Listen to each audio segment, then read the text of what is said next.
আমি পদ্মজা এপিসোড ৮৭। পদ্মজা দুপুরের খাওয়া দাওয়া শেষ করে ফরিনার কবরের পাশে গেল। সাথে নিয়ে এসেছে গোলাপ, জারবেরা, গাঁদা ও চন্দ্রমল্লিকা গাছের চারা। ফরিনার কবরের চেয়ে একটু দূরে গর্ত খুঁড়ল। প্রথমে গোলাপ গাছের চারা রোপণ করে। রিদওয়ান অন্দরমহল থেকে বেরিয়ে পদ্মজাকে দেখে সেকেন্ড তিনেকের জন্য দাঁড়াল। তার চোখে মুখে আনন্দের ছাপ। তারা গত ২ দিন পদ্মজার উপর কোনোরকম চাপ প্রয়োগ করেনি এবং বাজে আচরণও করেনি। পদ্মজা প্রথম যখন ব্যাপারটা ধরতে পারল, অবাক হয়েছিল। পরে আন্দাজ করে নিয়েছে আড়ালে নিশ্চয়ই কোনো ষড়যন্ত্র চলছে। পদ্মজা স্বাভাবিক আচরণ করলেও ভেতরে ভেতরে সর্বক্ষণ ওঁত পেতে থেকেছে, সাবধান থেকেছে, কিন্তু কোনো আক্রমণ এখনও আসেনি। রিদওয়ান পদ্মজার কাছে যাবার জন্য পা বাড়িয়েও সেদিকে গেল না। পদ্মজার উদ্দেশ্যে শীষ বাজিয়ে যেখানে চাচ্ছিল সেদিকে চলে যায়। পদ্মজা শীষ শুনেও তাকাল না।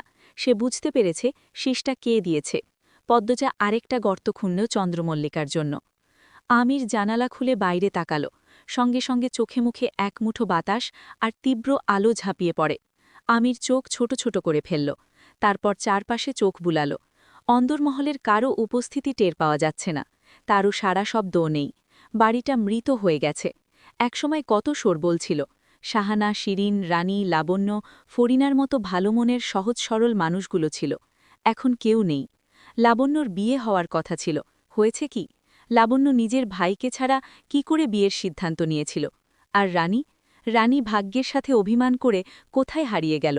আদেও বেঁচে আছে, নাকি অভিমানের পাল্লাটা এতই ভারী যে সইতে না পেরে নিজেকে উৎসর্গ করেছে? আমির দীর্ঘশ্বাস ছাড়ল। সে ফরিনার কবরের দিকে তাকাল। পদ্মজা বাঁশের কঞ্চি নেবার জন্য দাঁড়িয়েছে মাত্র। তার সাদা শাড়ির আঁচল মাটি ছুঁই ছুঁই। শাড়ির একপাশে কাদা মাখানো। সাদা শাড়ি পরা অবস্থায় পদ্মজাকে দেখে আমিরের আত্মা স্তব্ধ হয়ে যায়। সে চেয়ার খামচে ধরে। বুকের ভেতর সূচের মতো তীক্ষ্ণ একটা যন্ত্রণা শুরু হয়। ক্ষণ মুহূর্তের পার্থক্যে সেই যন্ত্রণা বুক ছাপিয়ে সারা শরীরে ছড়িয়ে পড়ে। ব্যাখ্যাতীত যন্ত্রণার অনুভূতিতে তার ভেতরটা গাঁট হয়ে যায়। সে ৩ রাত ২ দিন পাতালঘরে থেকে আজ সকালে বেরিয়ে এসেছে। অন্দরমহলে না গিয়ে সোজা আলগো ঘরে চলে আসে। মগার পাশে গিয়ে শুয়ে পড়ে। মগা আমিরকে তার পাশে শুতে দেখে চমকায়, তবে উদ্ভ্রান্ত আমিরের সাথে কথা বলার সাহস হয় না। সে সোজা থেকেই চোখ ঘুরিয়ে আমিরের পিঠের দিকে তাকিয়ে বলে, আচ্ছা। আমির ঘুমিয়ে পড়ে। এই তো কিছুক্ষণ আগেই তার ঘুম ভেঙেছে। শরীরে এক ফোঁটাও শক্তি ছিল না।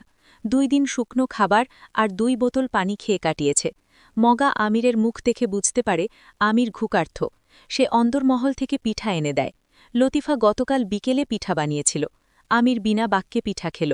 তারপর জানালা খুলে পদ্মচার পরনে সাদা শাড়ি দেখে থমকে গেল, স্তব্ধ হয়ে গেল।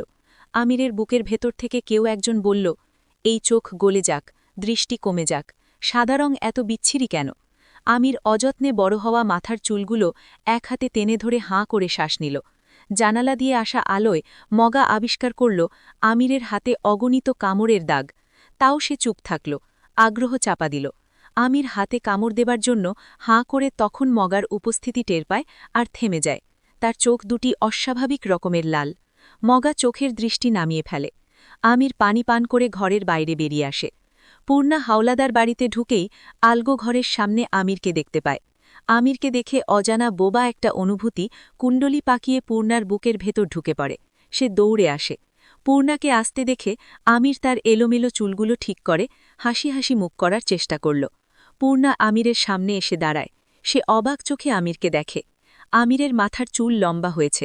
চুলগুলো আগে চিকচিক করত, এখন কেমন ময়লা দেখাচ্ছে। দাড়ি গোফের জন্য গাল দেখা যাচ্ছে না, শুকিয়েছে অনেক।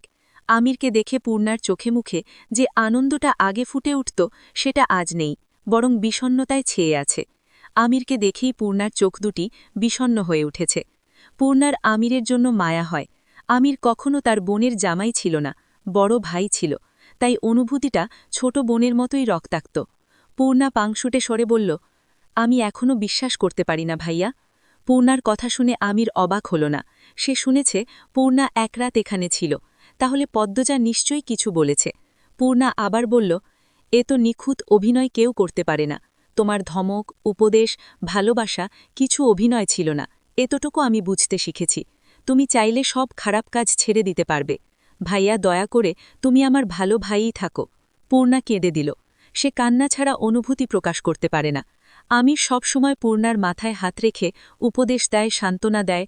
অভ্যেস মতো আজও পূর্ণার মাথায় হাত রাখতে গেল, কিন্তু রাখল না, থেমে গেল। যদি পূর্ণা এই ছোঁয়াকে অপবিত্র মনে করে? আমির নিজের হাত গুটিয়ে নিল। প্রসঙ্গ পাল্টাতে বলল, মৃদুল নাকি আজেবাজে কথা বলেছে। পূর্ণার বুকের ভেতরে থাকা টনটনে অভিমানটা কণ্ঠস্বরে বলে উঠল, কথা ঘরাচ্ছ কেন ভাইয়া? আমির নিরুত্তর। পূর্ণা বলল, তোমার নাকি মন নেই, মায়াদয়া নেই, তুমি নাকি পাষাণ নিষ্ঠুর। এ তো করুণ কারো কণ্ঠ হয়। বোন বলছে তুমি নাকি পাষাণ নিষ্ঠুর। উত্তরে কি বলবে আমির? হ্যাঁ আমি পাষাণ বলবে, নাকি চুপ থাকবে? আমির বুঝতে পারল না। পূর্ণা আমিরের নিশ্চুপ থাকাটা পছন্দ করছে না। শ্যামবর্ণের আমির হাওলাদারকে একসময় পূর্ণা পছন্দ না করলেও এখন আত্মার সাথে মিশে গেছে। আমির বাচাল প্রকৃতির মানুষ, সর্বক্ষণ কথা বলে, কিন্তু আজ তার মুখে কথা নেই। সে নির্জীব, নিষ্ক্রিয়। পূর্ণা সাবধানে ভেজা কণ্ঠে বলল, আমিও কি তোমাকে ঘৃণা করব ভাইয়া? আমির ছটফট করতে থাকে। তার পা দুটি অস্থির, চোখের দৃষ্টি অস্থির, কপালে ছড়িয়ে থাকা কয়েকটা চুল টেনে ধরে। পূর্ণা গাঢ় স্বরে বলল, আপা খুব কষ্টে আছে ভাইয়া। আপা ছোট থেকে কষ্ট পেয়ে আসছে, এখনও পাচ্ছে। আর কতদিন কষ্ট পাবে? কবে সবকিছু ঠিক হবে? আমির চটজলদি উত্তর দিল, 2 দিন। পূর্ণা ক্রু ভুচকাল, বলল, 2 দিন পর সব ঠিক হয়ে যাবে? আমির কথা বলল না, তবে হ্যাঁ সূচক মাথা নাড়ল। পূর্ণার ঠোঁটে হাসি ফুটে ওঠে। তবে কি আমির সব কিছু ছেড়ে দিতে যাচ্ছে? পূর্ণার ঠোঁটের হাসি প্রশস্ত হয়, সে খুশিতে উল্লসিত হয়ে যায়। বলল, সত্যি? আমির ধীরে সুস্থে বলল, আমাদের কি কথা হয়েছে পদ্মজাকে বলো না এখন। বলবো না ভাইয়া, ভুলেও বলবো না। আমিরের সাথে পূর্ণার বেশিক্ষণ কথা হল না। আমির চুপচাপ, বিষণ্ণ। পূর্ণা অনুমতি নিয়ে পদ্মজার কাছে চলে যায়। আমির বারান্দা থেকে চেয়ার নিয়ে বাইরে এসে বসে। লতিফা মগাকে বাজারে পাঠানোর জন্য আলগো ঘরে আসে। ঘর থেকে বাইরে তাকিয়ে আমিরকে দেখতে পায়। আমিরকে দেখে সে প্রাণ ফিরে পায়, উত্তেজিত হয়ে পড়ে। ঘর থেকে চিৎকার করে ডাকল, ভাইজান। আমির তাকালো। লতিফা ছুটে বাইরে আসে। সে গত 2 দিন পাতাল ঘরের আশেপাশে গিয়ে ঘুরঘুর করেছে, কিন্তু আমিরের দেখা পায়নি। পদ্মজার সাথে ঘটা ঘটনাটা না বলা অবধি সে কিছুতেই শান্তি পাবে না। পদ্মজা চারা লাগানোর পর আস্তে আস্তে চাপ দিয়ে গোড়ার মাটি শক্ত করে দিল। এরপর গোড়ায় পানি দিল। তারপর গাছকে খাড়া রাখার জন্য বাঁশের কঞ্চি ব্যবহার করে। কাজ শেষ করে হাত ধুয়ে উঠতেই পূর্ণার গলা ভেসে আসে, আপা। পদ্মজা ঘাড় ঘুরিয়ে তাকাল। পূর্ণার চোখ দুটি মার্বেলের মতো গোল গোল হয়ে তার দিকে তাকিয়ে আছে। পদ্মজার বুঝতে পারল তার পরনে সাদা শাড়ি দেখে পূর্ণা অবাক হয়েছে। পূর্ণা এগিয়ে এসে রাগী স্বরে বলল, সাদা শাড়ি পরছ কেন আপা? তুমি কি বিধবা? পদ্মজা বালতি হাতে নিয়ে বলল, বিধবা হলেই মানুষ সাদা শাড়ি পরে, এমনি পরা যায় না। বিবাহিতারা সাদা শাড়ি পরতে পারে না, আবার এমন শাড়ি, অন্য কোনো রঙই নাই। বলছিলাম না এই বাড়িতে না আসতে? আমি তো আগামীকাল সকালেই যেতাম। তুমি শাড়ি পাল্টাও। পদ্মজা ভ্রুকুটি করে বলল, তুই তো ক্যাটক্যাটে হয়ে গেছিস, সংসার করবে কি করে? আপা তুমি এই সাদা শাড়ি এক্ষুনি পাল্টাবে। পদ্মজাকে বাচ্চাদের মতো জেদ করা দেখে পদ্মজা হাসল, বলল, কেমন ভালো দেখাচ্ছে না? পূর্ণা চোখ ছোট ছোট করে বলল, না দেখাচ্ছে না, ভূতের মতো দেখাচ্ছে। পূর্ণার দৃঢ় কণ্ঠ, তাকে এখন যাই বলা হোক সে শুনবে না। আগামীকাল বিয়েটা হয়ে গেলেই পদ্মজার শান্তি। পদ্মজা অন্দরমহলের দিকে যেতে যেতে বলল, ঘরে আয়, আগে বলো শাড়ি পাল্টাবো। পদ্মজা পূর্ণার দিকে তাকালো। পূর্ণার রাগি রাগি ভাব আনার চেষ্টা করে। পদ্মজা হাসল, বলল, ঘরে চল, পাল্টাবো। পূর্ণা পদ্মজাকে পিছন থেকে শক্ত করে জড়ায়। আজকের দিনটা আসলেই সুন্দর, যা চাচ্ছে তাই হচ্ছে, সে উল্লসিত। পদ্মজা বলল, বাড়ি ছেড়ে এলি কেন? মৃদুল এসে তোকে না দেখলে মন খারাপ করবে। করুক করুক। ঘরে এসে পূর্ণা জোর করে পদ্মজাকে কালো শাড়ি পরাল। পদ্মজাও মেনে নিল।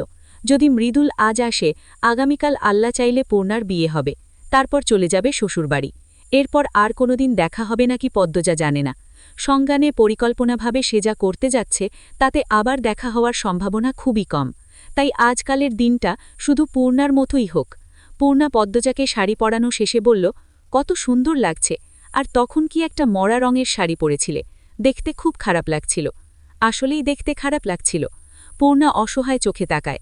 সে কি করে বলবে তার আপাকে সবকিছুতেই ভালো দেখায়, কিন্তু সাদা রংটা যে অশুভ ইঙ্গিত দেয়।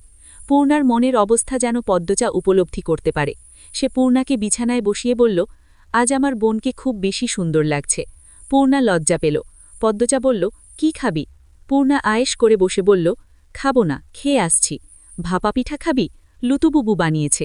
না আপা, কিচ্ছু খাবো না। আপা, পূর্ণা চাপা স্বরে আপা ডাকল। পদ্মজা উৎসুক হয়ে তাকাল। পূর্ণা বলল, বাড়ির মানুষের কি অবস্থা? জানি না, খাওয়ার সময় শুধু দেখা হয়, তারাও কিছু বলে না, আমিও না। পূর্ণা প্রবল উৎসাহে জানতে চাইল, ওদের নিয়ে কি পরিকল্পনা করেছ? পদ্মজা তার পরিকল্পনা চেপে গেল। এখনো ভাবিনি, তুই তোর বিয়েতে মন দে। নামাজ রোজা কিন্তু কক্ষনো ছাড়বি না। ভদ্রভাবে থাকবি, মাথা ঢেকে রাখবি সবসময়, আর অন্যায় করবি না, আর কখনো সহ্য করবি না, ঠিক আছে? পূর্ণা গর্ব করে বলল, আমি গত 2 দিন এক ওয়াক্ত নামাজও ছাড়িনি, এখনও দুপুরের নামাজ পড়ে আসছি। এই তো, ভালো মেয়ে, ভালো বউও হবি। পূর্ণার চোখ ভর্তি কাজল, ডাগর ডোগর চোখ দুটি কাজলের ছোঁয়ায় ফুটে আছে। সোজা সিথি করে লম্বা চুল বেনি করা, কানে 7 রঙের গোল আকৃতির দুল, গায়ের ওড়নায় পাথরের কাজ, হাতে ঝনঝন করছে কাচের চুড়ি। সত্যি খুব সুন্দর লাগছে। পদ্মজা মুগ্ধ হয়। সে পূর্ণার এক হাতের উল্টো পাশে চুমু দিয়ে বলল, সত্যি আজ খুব বেশি সুন্দর লাগছে, নজর না লাগুক, মাশাল্লাহ। পূর্ণা মনে মনে ভীষণ খুশি হয়, গড়গড় করে উগরে দেয় ভেতরের সব কথা, স্বপ্ন, আশা। তার কথাবার্তা শুনে মনে হচ্ছে সে যেন বহু বছর পর কারাগার থেকে মুক্তি পেয়েছে, বা একটা রঙিন ফড়িং বোতল থেকে মুক্ত হয়ে আকাশে উড়ছে। পূর্ণাকে এত খুশি দেখে পদ্মজার মনপ্রাণ জুড়িয়ে যায়। তার কোমল হৃদয়টা পূর্ণার মন খোলা হাসি দেখে খুশিতে কেঁদে ওঠে। সন্ধ্যার কিছুক্ষণ আগে পূর্ণা অন্দরমহল থেকে বের হয়। পদ্মজা মগাকে ডেকে বলল, পূর্ণাকে এগিয়ে দিয়ে আসতে। পূর্ণা জেদ ধরে, আমি একা যেতে পারবো আপা, সন্ধ্যা তো হয়নি। পূর্ণার জেদকে পদ্মজা পাত্তা দিল না, তাই পূর্ণা মগার সাথে যেতে রাজি হয়। পূর্ণা যাওয়ার আগে শক্ত করে পদ্মজাকে জড়িয়ে ধরল। পদ্মজা পূর্ণার মাথায় হাত বুলিয়ে বলল, সকালেই আসব। পূর্ণা পদ্মজার দিকে মুখ তুলে তাকায়, বলল, তোমার সুখই আমার সুখ আপা, তুমি আমার মা, তুমিই আমার ভালোবাসা। পূর্ণা কেন এত ভালোবাসে? পদ্মজার বুক ভরে যায়। সে পূর্ণার গাল ছুঁয়ে বলল, আম্মাকে তোর মাঝে খুঁজে পাই আমি। যখন শ্বশুরবাড়ি চলে যাবি, আমার মাও চলে যাবে। পূর্ণার কান্না পায়। সে আবার পদ্মজাকে জড়িয়ে ধরে। 2 বোনের বুকের ভেতরটা জ্বলে পুড়ে খাক হয়ে যাচ্ছে। পদ্মজা বেলা দেখে তাড়া দিল, বাড়ি যা, সন্ধ্যা হয়ে যাবে, আর একটু জড়িয়ে রাখি। পূর্ণার মাহাময় আবদার। পদ্মজা কি বলবে খুঁজে পায় না। পূর্ণাকে বুকের সাথে শুধু চেপে ধরে রাখে। আকাশপানি চেয়ে সৃষ্টিকর্তার কাছে প্রার্থনা করে তার বোনটা যেন সুখী হয়। মৃদুলের ভালোবাসায় পূর্ণার জীবনটা যেন পূর্ণ হয়ে ওঠে। হাওলাদার বাড়ি থেকে 2 মিনিট দূরত্বে গিয়ে পূর্ণার মনে পড়ে সে মৃদুলের কথা আমিরকে বলেনি, এমনকি বিয়ের কথাও বলেনি। পদ্মজা আমিরকে কিছু বলবে না পূর্ণা জানে। এখন যদি সেও না বলে, কাল যদি আমির তাদের বাড়িতে না যায়? পূর্ণা হাতা থামিয়ে মগাকে বলল, এখন বাড়ি যাব না, আমাকে আবার ও বাড়িতে যেতে হবে। রাইত হইয়া যাইব, তুমি যাও, আমি আমির ভাইয়ার সাথে দেখা করব। মগা কান চুলকাতে চুলকাতে বলল, পরে আমি তোমারে দিয়ে আইতে পারতাম না, বাজারে যামু। তুমি বাজারে যাও, আমাকে ভাইয়া দিয়ে আসবে। আচ্ছা, তাইলে আমি যাই। মগা বাজারের দিকে চলে যায়। পূর্ণা আধার হাওলাদার বাড়িতে আসে। হাওলাদার বাড়ির সুপারি গাছগুলো মৃদু বাতাসে দুলছে, বাতাস শীত বয়ে নিয়ে বেড়াচ্ছে। পূর্ণা তার ওড়না ভালো করে গায়ে জড়িয়ে নিল। আলোকঘরের আশেপাশে কাউকে দেখা যাচ্ছে না। সন্ধ্যার আজানের সুর ভেসে আসে কানে। দিনের আলো বিদায় নিচ্ছে, ভিড়ে আসছে গাঢ় অন্ধকার। আলোকঘরের সবকটা ঘরে পূর্ণা আমিরকে খুঁজল। ধান রাখার ঘরে গিয়ে সে একটু ভয় পেয়েছিল বইকি। সেই ঘরে জানালা নেই, তাই ঘরটি অন্ধকারে ডুবেছিল। ঘরে প্রবেশ করতেই একটা কালো বিড়াল ঝাঁপিয়ে পড়ে মাটিতে। পূর্ণার বুক ছ্যাঁত করে ওঠে, গলা শুকিয়ে কাঠ হয়ে যায়। বুকে থুতু দিয়ে দ্রুত সে ঘর থেকে বেরিয়ে আসে। প্রতিটি ঘরে আমিরকে খোঁজে, কিন্তু কোথাও আমিরকে পেল না। অন্দরমহলে গেল নাকি? পূর্ণা যখন আলোকঘর থেকে বের হতে যাবে তখন দেখল খলিল হাওলাদারের সাথে বোরকা পরা একটি মেয়ে। তারা দ্রুত হাঁটছে, মেয়েটির হাতে চাপাতি। পূর্ণার মেরুদণ্ড বেয়ে শীতল স্রোত বয়ে যায়, শিরশির করে ওঠে বুকের ভেতরটা। খলিল চোরের মতো চারপাশ দেখছে আর হাঁটছে। পূর্ণা নিঃশ্বাস বন্ধ রেখে তাদের দিকে তাকিয়ে রইল। খলিল মেয়েটিকে নিয়ে অন্দরমহলে না গিয়ে অন্দরমহলের পিছনে যাচ্ছে। পূর্ণার মনে প্রশ্ন জাগে, তারা কি পাতাল ঘরে যাচ্ছে? সাথে মেয়েটিকে? খলিলের মতো খারাপ লোকের সাথে একটা মেয়ে জঙ্গলের দিকে কেন যাবে? মেয়েটির হাতে চাপাতিই বা কেন? পূর্ণার মাথায় প্রশ্নগুলো আসতে এসে উত্তেজিত হয়ে পড়ে। শিরদাঁড়া উঁচু করে আলোকঘর থেকে বেরোল। একবার ভাবল পদ্মজাকে গিয়ে বলবে, কিন্তু তারপর ভাবল ততক্ষণে যদি মেয়েটি হারিয়ে যায়। মেয়েটির সম্পর্কে বোধহয় পদ্মজা জানে না, তাই তাকে বলেনি। মেয়েটি যদি পদ্মজার কোনো ক্ষতি করে বসে? কিছু করার আগে জানতে হবে মেয়েটিকে, এই বাড়ির সাথে তার কি সম্পর্ক। পূর্ণা বুকে থুতু দিয়ে খলিলের পিছু নিল। সে ঠোঁট টিপে সাবধানে এগিয়ে যায়। উত্তেজনায় তার হাত পা কাঁপছে, কান দিয়ে ধোঁয়া বেরোচ্ছে, বারবার ঢোক গিলছে। ততক্ষণে আকাশ তার ঝাঁপি থেকে অন্ধকার নামিয়ে দিয়েছে পৃথিবীতে। কিছুক্ষণের মধ্যেই পুরো পৃথিবী গভীর অন্ধকারে ছেয়ে যাবে। পূর্ণা যত এগোচ্ছে তত কাঁপুনি বাড়ছে, নিঃশ্বাস নিচ্ছে ঘন ঘন। একবার ভাবল চলে যাবে, কিন্তু কৌতূহল তাকে জাপটে ধরে রেখেছে, তাই পিছু হটতে পারল না। চারপাশ নির্জন ছমছমে। খলিল মেয়েটিকে নিয়ে জঙ্গলের মাথায় দাঁড়িয়ে আছেন। তিনি চারপাশ চোখ বুলিয়ে পাঞ্জাবির পকেট থেকে একটা চাবি বের করে মেয়েটির হাতে দিলেন। তারপর চাপাস্বরে কিছু বললেন। মেয়েটিও যেন কিছু বলল। পূর্ণা রাতের জঙ্গল ভয় পায়, একটু পর গাঢ় অন্ধকারে ছেয়ে যাবে চারপাশ। তার ভীতু মন কিছুতেই খলিলের পিছু পিছু জঙ্গলের ভেতর যেতে সায় দেবে না। তাই পূর্ণার বোকা মস্তিষ্ক বুদ্ধি করল সে দূর থেকে খলিলের উপর পাথর ছুঁড়ে মারবে। পাথর কে মেরেছে সেটা দেখার জন্য খলিলের সাথে মেয়েটিও তাকাবে, আর তখনই পূর্ণা মেয়েটির মুখ দেখে নিবে আর দৌড়ে পালাবে। যে ভাবনা সে কাজ। পূর্ণা চারপাশ চোখ বুলিয়ে ছোট একটা পাথর কুড়িয়ে নিল, তারপর খলিলের উপর ছুঁড়ে মারল। পাথরটি সোজা খলিলের ঘাড়ের উপর পড়ল। খলিল চমকে তাকালেও মেয়েটি তাকায়নি। মেয়েটি স্বাভাবিকভাবে দাঁড়িয়ে থাকে।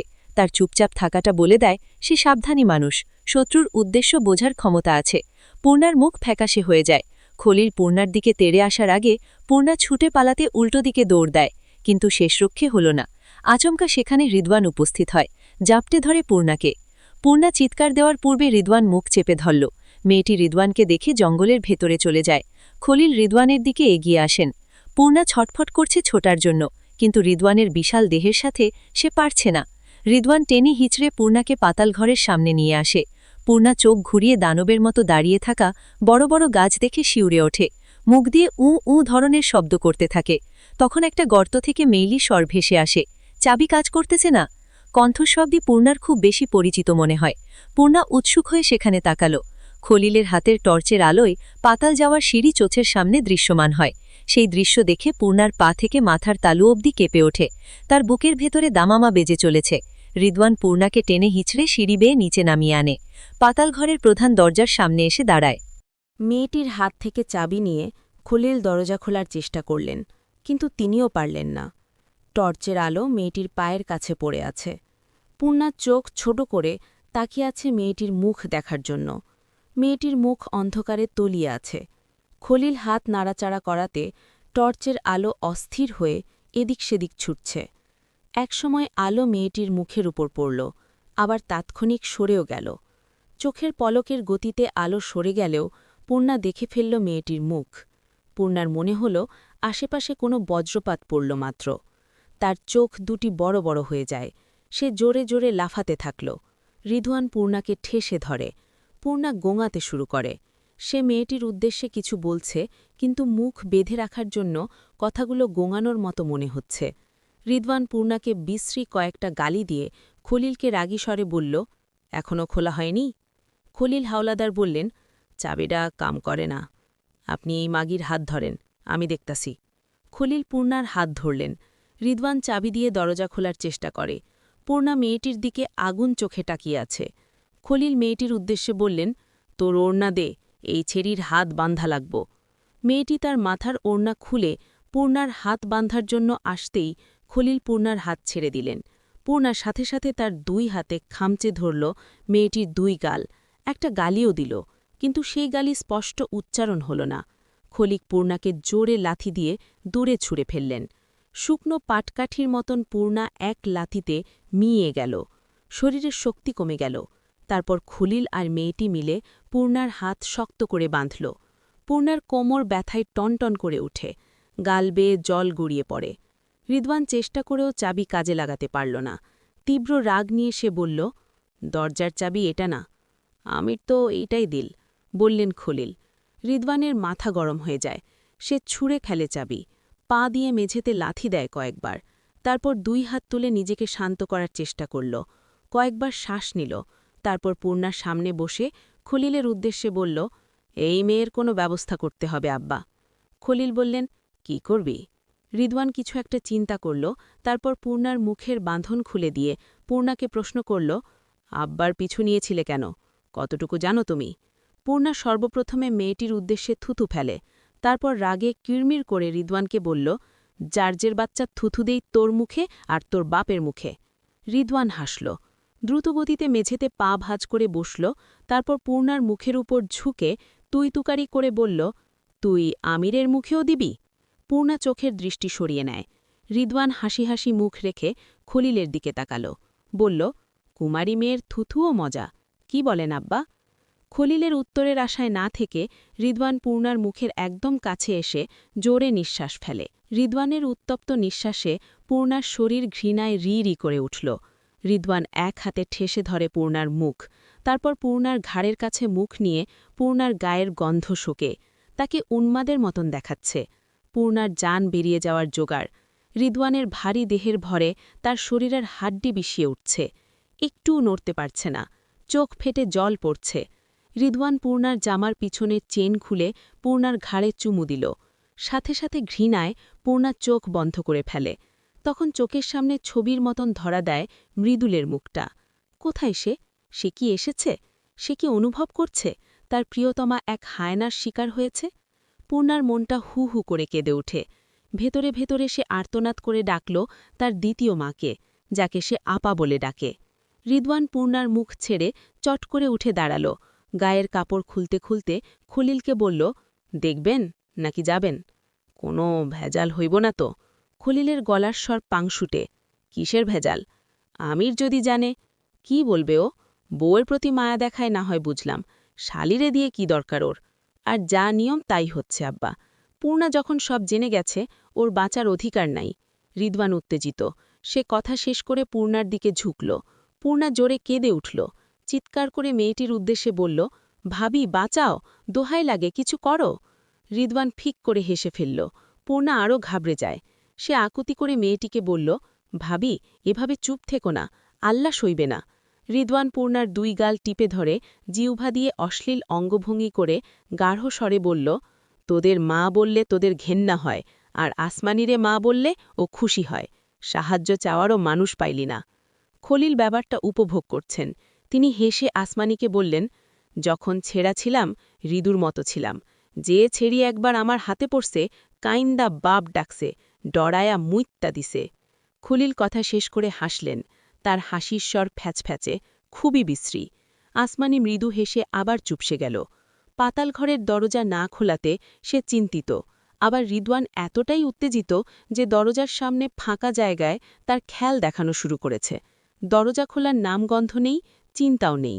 খলিল এক হাতে আসমানিকে জড়িয়ে ধরে একটু দূরে গিয়ে ঘনিষ্ঠ হয়ে দাঁড়ালেন। তারপর আমোদে গলায় বললেন, আমার রাজকন্যের মন খারাপ ক্যারে? রিদওয়ান পূর্ণার বুকের উপর থাবা দিতেই পূর্ণা আর্তনাদ করে উঠল, আম্মা, আপা।